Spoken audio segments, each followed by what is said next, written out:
안녕하세요. 2025년 10월 22일 태국 뉴스입니다. 태국 산업계가 밭화 강세에 따른 수출 경쟁력 약화와 기업 유동성 문제를 해결하기 위해 중앙은행과 머리를 맞댔습니다. 최근 밭화는 7% 이상 강세를 보이며 베트남 동아 대비 수출 경쟁력 격차가 10%에 달한다는 지적이 나왔는데요. 이에 따라 산업계는 구조 개편과 내수 확대, 저금리 지원책 등을 정부에 요청했습니다. 한편 금 수출 급증이 환율에 영향을 준 것으로 분석되며 금 거래를 달러화로 전환한 이후 환율은 다소 안정된 모습입니다. 태국 중앙은행은 환율 안정은 기본 책무라며 물가와 금융기관 결제 시스템의 안정성을 핵심 과제로 삼고 민간과의 협력을 통해 지속 가능한 성장을 도모하겠다고 밝혔습니다. 태국 국민의 62%가 예상치 못한 병원비나 차량 고장, 실직 같은 위기 상황에 3개월 이상 버틸 수 있는 저축이 부족하다는 조사 결과가 나왔습니다. 태국 중앙은행과 국가통계국이 2020년부터 2022년까지 공동 조사한 바에 따르면 저축률은 소폭 증가했지만 실제로 충분한 비상자금을 갖춘 국민은 전체의 38%에 그쳤습니다. 이번 결과는 많은 가정이 갑작스러운 수입 중단에 취약하다는 점을 보여주며 금융 안전망 강화의 필요성이 다시 한번 강조되고 있습니다. 방콕시가 오는 11월 5일 러이크라통 축제를 맞아 친환경 러이크라통 캠페인을 준비했습니다. 올해는 방콕 전역 33개 공원을 하루 동안 시민에게 개방하고 온라인으로도 참여할 수 있도록 마련했는데요. 환경과 안전을 고려한 오무 원칙이 적용됩니다. 빵 재질 끄라통 금지, 플라스틱과 스티로폼 재료 사용 금지, 향 피우기, 폭죽풍 등 수상시설 이용 자제 등 자연을 지키는 실천이 강조됩니다. 특히 지난해에는 수거된 끄라통의 98%가 자연 재료로 제작되었고 쓰레기량도 전년 대비 19% 가까이 줄어들었다고 합니다. 방콕시는 시민들이 온라인으로도 러이끄라통을 즐길 수 있도록 준비했으며 가상 공간에서 끄라통 띄우기와 게임도 함께 체험할 수 있습니다.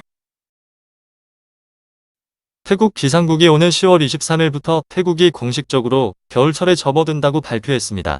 올해는 라니냐 현상의 영향으로 예년보다 1에서 2주 늦게 겨울이 시작되며 전국 평균 최저기온은 21에서 22도, 방콕은 18도까지 떨어질 가능성이 있다고 밝혔습니다. 북부 산간 지역은 7도 이하로 내려가며 서리 발생 가능성도 제기됐고 남부 해안 지역은 저기압과 열대성 저기압의 영향으로 강한 비와 폭풍이 예상됩니다.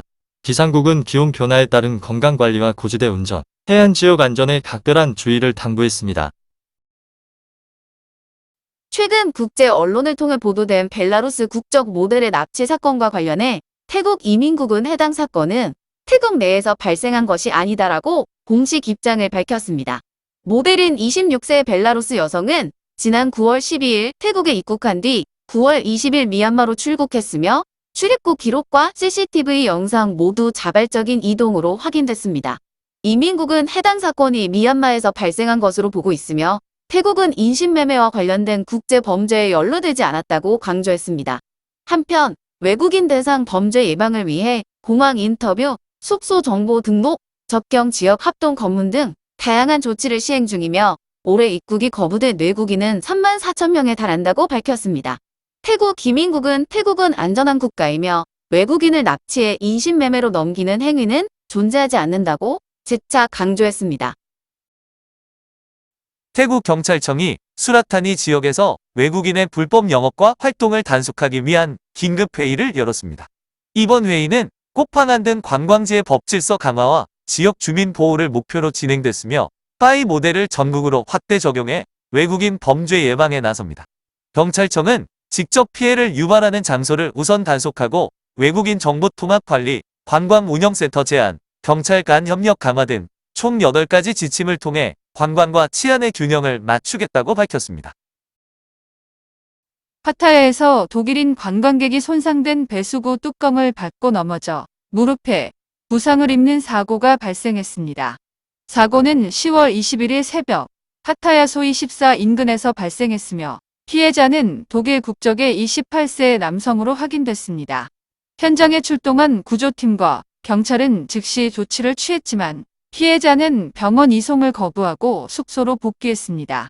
현장 목격자에 따르면 인도 위를 걷던 중 뚜껑이 뒤집히면서 한쪽 다리가 배수구 안으로 빠졌다고 전했습니다. 이번 사고를 계기로 지역 주민들은 유사 사고가 반복될 수 있다며 파타야 시청의 시설 점검과 안전 관리 강화를 요청하고 있습니다. 관광지로서의 이미지와 시민 안전을 위해 기초 인프라에 대한 지속적인 관리가 필요하다는 목소리가 커지고 있습니다. 팡하 지방에 밤새 폭우가 쏟아지면서 일부 지역이 침수되고 차량 통행에 큰 불편이 이어지고 있습니다.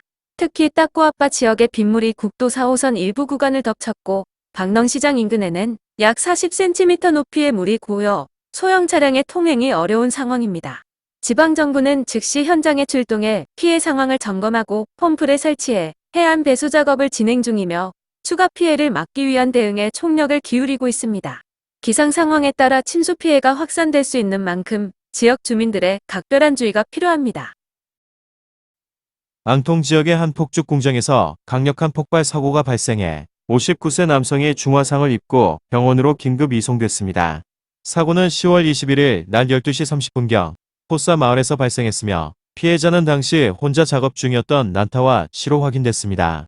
폭발 직후 불길에 휩싸인 채 밖으로 걸어나와 구조를 기다렸다고 합니다.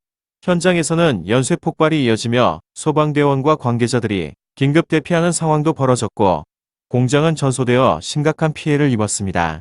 행정당국은 해당 공장이 정기적인 안전 점검을 받아왔다고 밝혔지만 정확한 사고 원인을 밝히기 위해 경찰이 현장 감식과 조사를 진행 중입니다. 이번 사고를 계기로 폭죽 제조 시설에 대한 안전관리 강화가 더욱 필요하다는 목소리가 나오고 있습니다. 태국 축구 국가대표팀의 마사타다 이시이 감독이 갑작스러운 경질 소식에 충격을 받았다고 밝혔습니다. 이시이 감독은 자신의 인스타그램을 통해 협회가 경기 평가 회의 후 일방적으로 계약 해지를 통보했다며 왜 이렇게 진정성 없는 방식으로 일을 처리하는지 이해할 수 없다고 심경을 전했습니다. 태국 축구협회는 코칭 스태프 전면 교체를 이유로 들었지만 이시이 감독은 어떤 문서에도 서명하지 않았다고 밝혔습니다. 그는 마지막으로 태국 대표팀을 응원해준 모든 팬들께 감사드린다며 감독직을 떠나는 인사를 남겼습니다. 태국 제1야당 푸어타이당의 패통탄 전 총리가 대표직에서 정격 사임하며 당의 전면 개편을 선언했습니다. 패통탄 전 대표는 푸어타이당이 진정한 국민 정당으로 거듭나기 위해 조직과 사고방식을 바꿔야 할 시점이라며 이번 사임은 당의 재정비를 위한 용기 있는 선택이라고 밝혔습니다. 같은 날 열린 당 지도부 긴급회의에서는 사임 배경과 향후 비전에 대한 설명이 이어졌고 당은 조만간 임시 전당대회를 열어 새로운 대표와 집행부를 선출할 예정입니다. 당 사무총장 대행은 패통탄 전 대표는 여전히 당의 중심축이며 다가오는 총선에서도 함께할 것이라고 강조했습니다. 푸어타이당은 이번 결정을 계기로 더 강한 정당으로 거듭나겠다는 의지를 밝혔습니다. 태국이 국제의회연맹 총회에서 스캠 사이버 범죄 대응안을 제안해 850표의 압도적 찬성으로 긴급 의제로 채택됐습니다. 이번 제안은 태국을 비롯해 아르헨티나, 칠레, 폴란드, 스웨덴 등이 공동 제출했으며 국경을 넘는 조직 범죄와 사이버 스캠, 민주주의 위협에 대한 글로벌 협력과 입법적 대응을 촉구하는 내용을 담고 있습니다. 태국 대표는 침묵하면 범죄 조직은 계속 확장될 것이라며 국제사회의 공동 대응을 호소했고 회의장에서는 큰 박수가 이어졌습니다. IPU 집행위원회는 새롭게 발생한 국제적 위협으로 판단해 정식 의제로 채택했으며 이번 결정은 국제사회가 사이버 범죄에 맞서 더 강력한 협력 체계를 구축하는 계기가 될 것으로 기대됩니다. 태국 정부가 전국적인 마약 조직 소탕 작전을 통해 야마 3,380만 정과 분말 1톤 이상을 압수했습니다. 이번 작전은 10월 9일부터 20일까지 12일간 진행됐으며 총 10건의 주요 사건에서 16명이 체포됐습니다. 아누틴 총리는 마약은 국민의 삶을 위협하는 중대한 범죄라며 국내외 공조와 자산 몰수까지 확대하겠다고 밝혔습니다. 경찰청은 이번 성과는 경찰의 헌신과 용기의 결과라고 평가하며 국민들에게 마약 범죄에 대한 적극적인 제보를 당부했습니다. 태국 정부는 첨단 기술과 시스템적 대응을 통해 미래 세대를 마약으로부터 지켜내겠다는 강한 의지를 보이고 있습니다. 태국 하원이 형법 112조, 즉 왕실 모독죄와 관련된 청소년 사면 조항을 포함하지 않은 법안을 통과시켰습니다. 10월 21일 열린 사회 평화증진법 심의에서 제3조 원안은 찬성 184표, 반대 133표로 가결됐으며 이에 따라 정치적 표현으로 기소된 18세 미만 청소년은 사면 대상에서 제외됩니다. 야당 의원들과 인권단체는 이대로는 진정한 화해가 어렵다며 강한 유감을 표했고 조건부 사면을 제안했던 수정안도 부결됐습니다.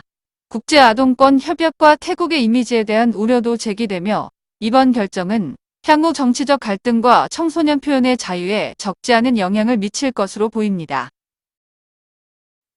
방콕 클롱떠이 지역에서 항만청 경비원이 철문에 깔려 숨지는 안타까운 사고가 발생했습니다.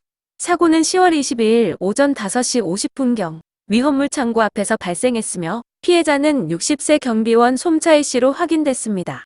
경찰과 구조대가 현장에 출동해 머리 부위에 심각한 외상을 입은 채 숨진 피해자를 발견했고 현재 쫄라롱권 병원에서 정밀 부검이 진행 중입니다. 이번 사고는 산업시설 내 안전 장비 관리 미흡에 대한 우려를 다시금 불러일으키고 있으며 관계 당국은 철문 구조와 유지보수 기록에 대한 정밀 조사를 이어가고 있습니다.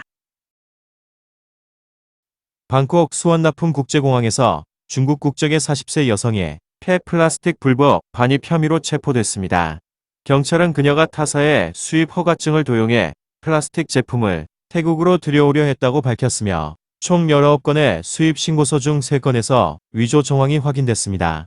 체포는 출국 직전 공항에서 이루어졌고 현재 경제범죄수사국으로 이송돼 정식 수사 절차가 진행 중입니다. 피의자는 자신은 해운업에 종사했을 뿐이며 회사 이사로 등록된 사실도 몰랐다고 주장하고 있습니다. 경찰은 관련 서류와 회사 관계자에 대한 추가 조사를 이어가고 있으며 환경오염 우려가 커지는 만큼 엄정한 대응이 필요하다는 목소리가 나오고 있습니다. 사케오 지방의 태국 캄보디아 국경에서 일자리를 찾아 몰래 입국하려던 캄보디아인 9명이 태국 군경 합동 순찰대에 적발돼 체포됐습니다. 사건은 10월 22일 사케오 아란야프라트 지역에서 발생했으며 피의자들은 과거 태국에서 일한 경험이 있었지만 생계가 어려워 다시 입국을 시도한 것으로 알려졌습니다. 이들은 브로커에게 수천 밭을 지불하고 도보로 국경을 넘은 뒤 내륙으로 이동할 계획이었으며 현재 관할 경찰서에서 법적 절차가 진행 중입니다.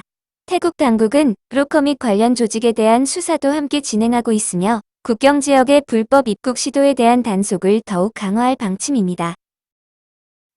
파타야에서 싱가포르 국적의 남성이 공식 허가 없이 외국인 관광객을 안내하다가 관광경찰에 의해 체포됐습니다. 이번 단속은 불법 투어와 불법 가이드 근절 정책에 따라 파타야 주요 관광지에서 집중적으로 실시됐으며 해당 남성은 가이드 자격증 없이 활동한 것으로 확인됐습니다. 태국 관광경찰은 불법 가이드 행위는 관광산업의 신뢰를 해치는 행위라며 관련 제보는 투어리스트 폴리스 앱 또는 1155번 한라인으로 신고해달라고 당부했습니다. 관광객의 안전과 신뢰를 위한 지속적인 단속이 이어질 전망입니다. 수라타니 코파만에서 외국인의 불법 사업 운영을 단속하기 위한 대대적인 수사가 진행됐습니다. 10월 21일 특별수사팀은 총 4곳을 대상으로 조사에 나섰으며 법률 회계사무소에서 89개 법인 서류를 압수하고 해변가 고급 빌라 단지에서는 무허가 숙박업 운영이 적발됐습니다. 해당 빌라는 1박 13,000바 수준의 고가 숙소로 이스라엘 자본이 연루된 정황도 포착돼 법인 지분 구조를 통한 위장 거래 가능성이 제기되고 있습니다. 태국 관광경찰청은 꼬팡안에는 외국인이 등록한 법인이 약 2,500개 있으며 정상적인 관광객은 걱정할 필요 없다며 법을 준수하면 안전하게 여행할 수 있다고 강조했습니다. 방콕 수완나품 국제공항에서 불법 대마초 수출을 시도한 의심 소포 1,500여 개가 보건부와 우정국의 합동 단속으로 압수됐습니다. 이번 단속은 해외 밀수를 방지하고 법 집행을 강화하기 위한 위원회의 활동 일환으로 진행됐으며 태국 전통의학국은 직접 소포를 검사하고 증거를 확보했습니다. 보건부는 태국 내 일부 내만은 합법이지만 해외로의 수출은 여전히 불법이라며 최대 1년 징역 또는 2만 바 벌금에 처해질 수 있다고 경고했습니다. 앞으로도 대중인식 개선과 함께 국내외 규제 차이를 명확히 알리고 법 집행을 지속적으로 강화하겠다는 방침입니다. 수라타니 꼬팡안에서 러시아계 렌터카 업체가 불법 운영 혐의로 관광경찰과 이민국, 지방경찰의 합동 단속에 적발됐습니다. 단속 대상은 홍살라 지역의 렌터카 및 숙박업체로 오토바이 약 400대와 자동차 20대가 압수됐으며 무허가 호텔과 정비소 운영, 외국인의 불법 취업 등이 확인됐습니다. 특히 태국인 명의를 이용한 차명회사 운영 의혹과 관광객 여권을 압류했다는 민원까지 접수돼 경찰은 자금 흐름과 사업 구조에 대한 정밀 수사를 이어가고 있습니다. 관광경찰청은 불법 행위에 대해서는 법적 조치를 철저히 취할 것이라며 관광객의 권익 보호와 지역 질서 유지를 강조했습니다. 푸켓 지역의 새벽부터 이어진 폭우로 방야의 운하가 범람하면서 도로 침수와 산사태, 나무 쓰러짐 등 피해가 확산되고 있습니다. 푸켓 당국은 운하 수위가 도로를 넘기 시작했다며 무안과 빠뚱 지역 주민들에게 수위 변화를 면밀히 주시하고 필요시 대피 준비를 하라고 긴급 경고했습니다. 따투코케오 도로에서는 대형 나무가 쓰러졌고 빠뚱 지역 피시가로니 도로에서는 산사태로 통행이 불가능한 상황입니다. 관계 당국은 긴급 복구 작업에 나섰으며 시민들에게는 해당 도로 우회와 운전 시 각별한 주의를 당부하고 있습니다. 춘폰 랑수원 지역에서 30분간 쏟아진 폭우로 급류가 발생해 주민의 픽업 트럭이 500m 이상 떠내려가는 아찔한 사고가 발생했습니다. 사고는 반타방 초등학교 인근 골목에서 일어났으며 다행히 인명피해는 없었지만 일부 주택과 농장이 경미한 피해를 입었습니다. 지역 주민들은 해마다 반복되는 침수 피해라며 교량 하부 배수 통로가 좁아 급류가 쉽게 발생한다고 지적했습니다. 예상치 못한 자연재해에 놀란 외지인들도 배수로 개선의 필요성을 함께 강조하고 있습니다. 태국 노동부가 해외 취업 사기 피해자 169명을 조사한 결과 총 피해액이 1,200만 바트를 넘는 것으로 확인됐습니다. 피해자들은 캐나다와 호주 농업 분야 취업을 미끼로 한 SNS 허위 광고에 속아 비자 대행비와 알선비 명목으로 수십만 바트를 송금했지만 이후 연락이 두절됐습니다. 고용국은 해외 취업을 희망하는 국민은 반드시 공식 허가를 받은 업체인지 확인해야 한다며 법적 조치와 함께 대중 인식 개선을 강조했습니다. 태국 정부는 허가받은 5가지 해외 취업 경로를 안내하며 국민들이 안전하고 합법적인 절차를 통해 해외 일자리를 찾을 수 있도록 적극 지원할 방침입니다. 방콕에서 가짜 취업 사기로 9만 바트 피해를 입은 사건과 관련해 대포 통장 명의자가 경찰에 체포됐습니다. 피해자는 취업을 위한 업무 테스트라는 명목으로 개인정보와 계좌정보를 제공한 뒤 웹사이트를 통해 상품 구매 업무를 수행하라는 지시를 받고 총 9만 바트를 선결제했지만 이후 연락이 끊겼습니다. 체포된 깜파나 씨는 자신은 단순한 택배 기사였으며 온라인 대출 앱에 신분증을 등록한 적이 있다고 진술했습니다. 경찰은 해당 계좌가 대포 통장으로 사용된 것으로 보고 사기 및 컴퓨터 범죄법 위반 혐의로 수사를 확대하고 있으며 피해자는 정식 고소장을 제출한 상태입니다. 수라타니 푼핀 지역에서 전기선 절도 중 감전사한 23세 남성이 폐거물에서 숨진 채 발견돼 안타까움을 주고 있습니다. 피해자는 지난 5월 출소 후 다시 범행에 나섰던 것으로 확인됐으며 현장에는 절단된 전선과 펜치, 등록된 오토바이가 함께 발견됐습니다. 경찰은 비 오는 날 젖은 바닥에서 작업 중 감전된 것으로 추정된다며 사망 후 약 3일이 지난 상태였다고 밝혔습니다. 태국 정부가 포커와 파이배를 더 이상 스포츠로 인정하지 않고 도박으로 다시 분류하는 내무부 명령에 서명했습니다. 아누틴 총리 겸 내무부 장관은 불법 도박 근절 정책의 일환으로 이번 명령을 발표했으며 앞으로 해당 게임은 절대적으로 허가되지 않고 관련 사업도 인정되지 않습니다. 이번 조치는 1935년 제정된 태국 도박법을 근거로 하며 기존 명령은 공식 폐지되고 즉시 효력이 발생합니다. 아누틴 총리는 도박은 사회적 해악이며 이를 스포츠나 오락으로 포장하는 시도는 단호히 거부한다고 밝혔습니다. 태국 파타야에서 도심 이미지 개선과 사회 질서 정비를 위한 노숙자 구걸자 단속이 실시됐습니다. 10월 21일 시청 앞 광장에서 경찰과 지방행정기관, 이민국 등 여러 부처가 협력해 총 12명을 검거했으며 이들은 조사 후 사회복지부의 보호시설로 이관될 예정입니다. 파타야는 관광도시로서의 품격을 유지하기 위해 공공장소 정비와 사회적 약자 지원 정책을 병행하고 있으며 관계자는 이번 작전은 단순한 단속이 아닌 복지 서비스 연결을 위한 노력이라고 밝혔습니다. 방콕에서 전직 검사가 기소된 중국인 피고인을 도와주겠다며 금품을 수수한 혐의로 징역 1년 4개월의 실형을 선고받았습니다. 당시 검사였던 아피삭 씨는 실제 권한이 없음에도 공무원과 연결된 것처럼 행동하며 중국인 가족에게 50만 밭을 요구한 것으로 드러났습니다. 법원은 이는 명백한 부패 행위라며 형법 및 부패방지법 위반으로 판단했고 조사 협조를 고려해 형량을 일부 감형했습니다. 공범인 여성도 같은 형량에 선고받았으며 두 사람은 항소를 제기해 조건부 석방된 상태입니다. 앞희삭 씨는 이미 검찰위원회로부터 직위 해제된 것으로 확인됐습니다. 태국 사무사권 이민국이 국경도시 메솥에서 불법 이주 노동자 송출 조직의 핵심 인물 2명을 체포했습니다. 이들은 지난 2년간 미얀마 국경을 통해 불법 입국자를 모집하고 카렌족 네트워크와 SNS를 활용해 태국 내륙으로 송출해온 것으로 확인됐으며 1억 bat 이상을 벌어들인 것으로 조사되었습니다. 현재 두 사람은 끄라툰뱅 경찰서에 인계돼 정식 수사와 법적 절차가 진행 중이며 당국은 지역 내 불법 조직에 대한 단속을 지속적으로 강화할 것이라고 밝혔습니다. 넝부와 람푸에서 전자담배 배터리 폭발로 공공기관 직원이 사망하는 안타까운 사고가 발생했습니다. 피해자는 47세 응급구조요원 피룬 씨로 낚시 중 사고를 당한 것으로 추정되며 부검 결과 금속 파편과 화염 흔적이 발견돼 배터리 폭발이 직접적인 원인으로 확인됐습니다. 넝부와 람푸 경찰은 전자담배 배터리는 언제든지 폭발할 수 있는 위험 요소라며 사용자들에게 기기 안전성과 배터리 관리에 각별한 주의를 당부했습니다. 논타부리에서 달꼬치 노점상에게 총 15만 9천 밭의 벌금이 부과되며 소규모 자영업자들 사이에 논란이 일고 있습니다. 25세 타와차이 씨는 자택 앞에서 돼지고기 꼬치를 판매하다 무허가 영업과 위생 기준 미달로 벌금 통보를 받았으며 하루 수익이 300밭 수준에 불과해 현재는 배달 라이더로 생계를 이어가고 있다고 밝혔습니다. 파크레치 당국은 벌금은 노위원회 결정에 따른 것이며 시청은 행정 절차를 중재하는 역할이라며 조정 절차를 통해 시민과의 갈등을 최소화하겠다고 전했습니다. 태국이 10월 23일 줄라롱콘 대왕 기념일을 맞아 방콕 수도권 고속도로 3개 노선에서 통행료를 전면 면제합니다. 이번 조치는 교통 혼잡을 완화하고 국민의 이동 편의를 높이기 위한 정부 정책으로 총 61개 톨게이트에서 무료 통행이 적용됩니다.